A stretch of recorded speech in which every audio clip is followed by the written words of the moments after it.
YouTube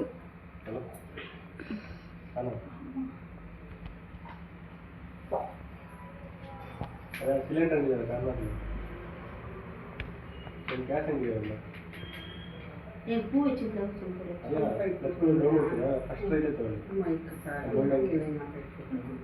first right ಹಂಗೆ ಖಾಲಿ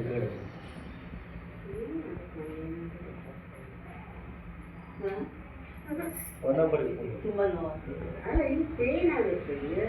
ಅದಾಗುತ್ತೆ, gas ಆಗುತ್ತೆ. ಏನು ಮಾಡೋದಕ್ಕೆ ಸ್ವಲ್ಪ ಸೋಡಾ ಗಿಡ ಕುಡೀರಿ. ಸೋಡಾ ಬೋಡಾ ಸೋಡಾ ನಿಂಬೆಹಣ್ಣು ಹಾಕೋದು, ಒಂಚೂರು ಧನಿಯಾ ಹಾಕಿ